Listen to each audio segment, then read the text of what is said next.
Giovanni, you chose to start at a specific production line, the Rubbiano Bakery, right? Why did you choose that line specifically? The Rubbiano Bakery line was the ideal place to start because it answered to some key criteria. The value of the scrap is high, so the potential financial benefit of improving the waste level was significant. The second point is about scalability potential. This is one of several rusk lines at Barilla, so once we proved that the value, we could roll out straight away to other lines. The team, the plant team is another crucial ingredient. You need a team that has a data-oriented mindset. Whenever you're implementing artificial intelligence, you have two choices basically. One is go for the data ignorant team first, in which case you will see value because you are taking them from zero, or go for the data oriented team.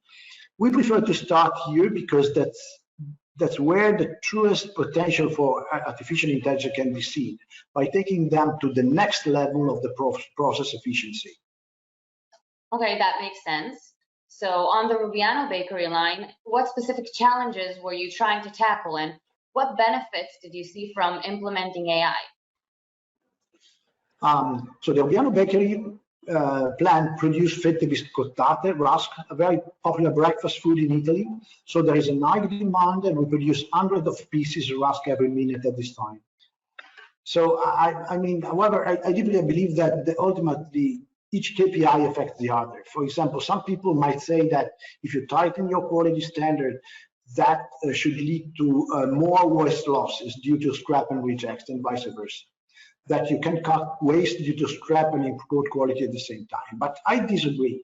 When you improve the process and make it more efficient, you do it properly, that should impact everything. If you do it properly, they should impact everything. So while the quality is increasing, losses are going down. Another, in my opinion, very relevant example is about overweight. Overweight losses are purely due to inefficiency at the factory. There are no or minor outside influences. So it's therefore the leading indicator of the performance of the plant overall. Finally, in terms of challenges in the history overall, there are also some high expectation for continuous improvement. You need to keep getting better and better and better.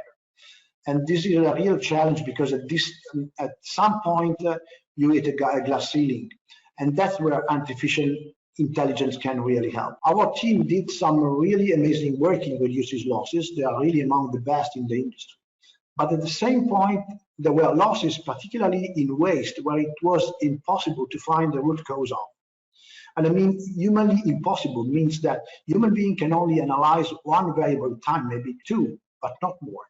Many of the losses are caused by multiple variables that are constantly changing. And artificial intelligence gives you multi-variable analysis that human being can't do. What about the benefit? The major benefit of artificial intelligence was, for us, was revealing the hidden causes of production losses due to waste. As I mentioned, we all know that baked good manufacturing is uniquely complex. There are also so many interrelated points and data tags on the line: the speed conveyor, the heat, the oven, how it takes to cool the raw material, buffers, and so on. So many times the losses are caused not by one or two of these factors, but by a lot of different interrelated set point and data tags.